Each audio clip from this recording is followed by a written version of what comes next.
So here we are again. Welcome to our show, Youth Connect.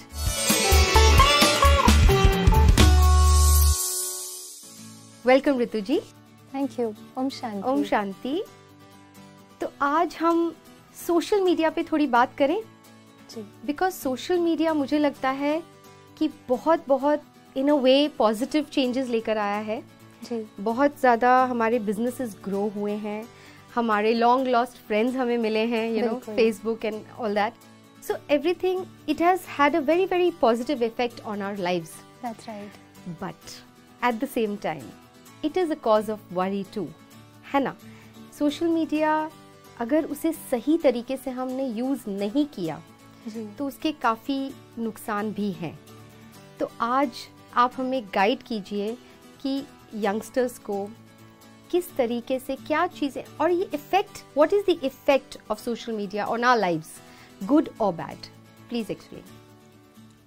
सो ये आपने एक बहुत इम्पॉर्टेंट बात हाईलाइट करी है तनु जी कि सोशल मीडिया का हमारी लाइफ पे क्या इम्पैक्ट है. इसको अगर हमें बहुत सिंपली समझना है तो हमें आज अपनी जो स्टेट ऑफ माइंड जो सारे दिन में रहती है वो हमें चेक करना है. उसके अलावा हम जो सोते हैं रात में भी जो हमारा मन रेस्ट करता है तो हम कितना रिलैक्स्ड फील करते हैं, ये क्वेश्चन हमें अपने आप से पूछना है. क्यों ये अपने आप से पूछना है? क्योंकि सोशल मीडिया या कोई भी ऐसी स्क्रीन टाइम जो हम सारे दिन में स्पेंड करते हैं उसमें होता ये है कि हर कुछ सेकंड्स में स्क्रीन चेंज हो रही है. अब ये जो स्क्रीन चेंज होती है, जैसे जो विजुअल्स हैं वो विजुअल्स चेंज होते हैं, उन विजुअल्स के चेंज के साथ साथ हमारे मन की स्पीड भी चेंज हो रही है वो भी उसके साथ जैसे इंटेंगल हो गई है. Oh my God. So somewhere what is happening is जितना स्पीड से वो स्क्रीन्स चेंज हो रही हैं, वो विजुअल्स चेंज हो रही हैं, हमारा माइंड भी उससे जैसे यूज्ड टू हो जाता है उस स्पीड से.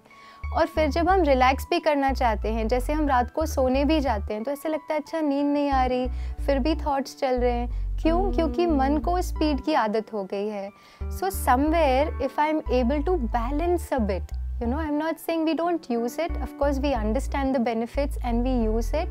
But जितना हम एक balanced way में use करेंगे उतना हमारे मन पे उसका impact भी जो है वो balanced रहेगा और हमारी जो सारे दिन में लाइफ का जो experience है वो भी बहुत relaxed, calm रहेगा. ओके. सो जैसे एक एग्जाम्पल है, कई लोग जैसे कहते हैं कि हमें बहुत डर लगता है, that fear, and I've seen this in even small children these days.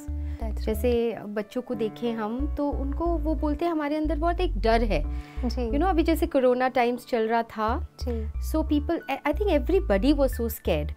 तो वो डर का कारण, और कितना भी आप उनको समझा लो, but that fear will not go, or somebody says something else, I mean whatever is going on within, तो It does. सोशल मीडिया का इफेक्ट उसके ऊपर डेफिनेटली. सो जैसे हम किसी को कहते हैं कि you don't have to fear, या फिर आप रिलैक्स्ड रहें, कुछ आपको डरने की बात नहीं है, हम कहीं ना कहीं उनके कॉन्शियस माइंड को एड्रेस कर रहे हैं. कॉन्शियस माइंड कुछ हद तक हमारे बिहेवियर्स और हमारे स्टेट ऑफ माइंड को इन्फ्लुएंस ज़रूर करता है, लेकिन इसको समझने के लिए हमारे सबकॉन्शियस माइंड को भी समझना बहुत ज़रूरी है.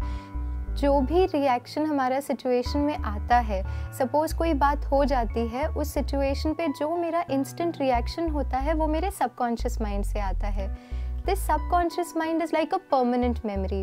अब ये परमानेंट मेमोरी में जो भी हम देख रहे हैं सारा दिन, जो भी हम सुन रहे हैं, देख रहे हैं, और उसको देखते हुए सुनते हुए जो फीलिंग्स को हम अनुभव कर रहे हैं वो आधार है हमारे सबकॉन्शियस की प्रोग्रामिंग का. करेक्ट.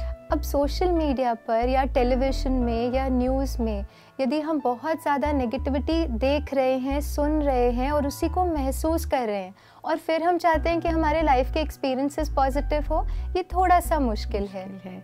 आप नेगेटिव देखोगे तो वो सारा अंदर जो जा रहा है, as we know that whatever goes inside, the information we take inside, thoughts वैसे ही चलेंगे. एब्सोल्युटली. तो अगर हम ऐसी चीज़ बार बार देख रहे हैं, न्यूज़ देख रहे हैं जिसमें सिर्फ नेगेटिव है, तो फिर वो डेफिनेटली थॉट्स वैसे चलेंगे ना. जी. जो भी हम देख रहे हैं, जैसे जो भी सीन्स आ रहे हैं, इमेज या visualisation is one of the most powerful tool to program our subconscious mind. Now if you are looking at something negative, जैसे इट्स लाइक अ सीड, जो भी फल का सीड आप बोते हैं, जो भी आप वही फल आएगा, वही फल आएगा। तो जितना आप पॉजिटिविटी अपने जीवन में एक्सपीरियंस करना चाहते हैं, let's say you want to experience lot of happiness, you want to experience lot of love, you want to experience that trust in relationship, but what you're seeing is something which is very opposite of that.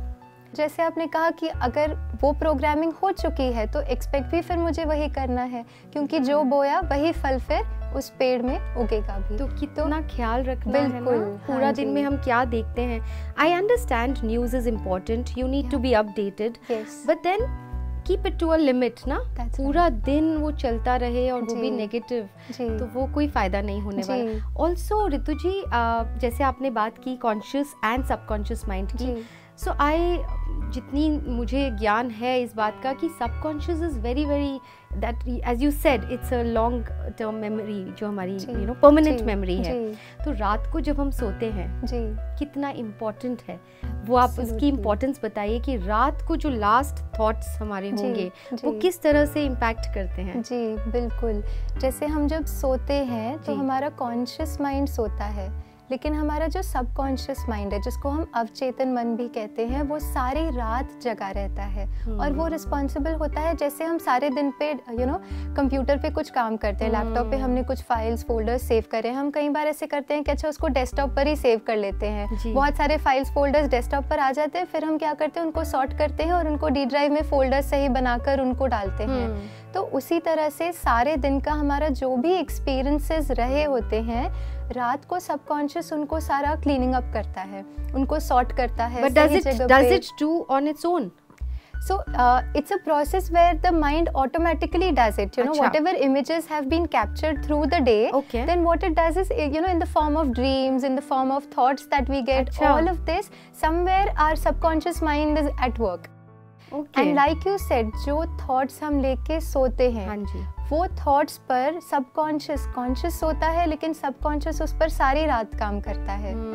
And then the programming is very very powerful. जो भी हम सोचकर सोते हैं, suppose हम बहुत काम relaxed कोई म्यूज़िक सुनकर या मेडिटेशन करके या ऐसी कोई भी ऐसी चीज़ जो आपको बहुत अच्छी लगती है, जो आपको कंफर्ट देती है, जो आपको रिलैक्स फील कराती है, जब आप ये करके सोएंगे, the first benefit is you will always get good sleep. And the second benefit is you are automatically programming your subconscious mind for those kind of experiences in life. That's so important. तो कभी-कभी हम कहते हैं रात को नींद मतलब इतने घंटे सो लिए फिर भी हम फ्रेश नहीं फील करते हैं. जी. क्या उसका यही one of the reasons? Absolutely, these days we see so many youngsters, even late night they are on mobile phones. There's so many things. So there could be some websites, there could be interactions with the friends. Sometimes what happens is you're interacting and while interacting, कुछ ऐसी बात उन्होंने कह दी जो आपको comfortable नहीं feel कराई. And then when we are going to bed with those kind of thoughts, कहीं ना कहीं sleep is getting disturbed. Correct. And then when we wake up in the morning, of course we don't feel energized because we've not had a good sleep. क्यों? क्योंकि subconscious कैसे thoughts पे काम कर रहा था. And then the next day of course starts a little lazy. Obviously, because रात को जो last thought था, I think morning में that is the first thought. Absolutely.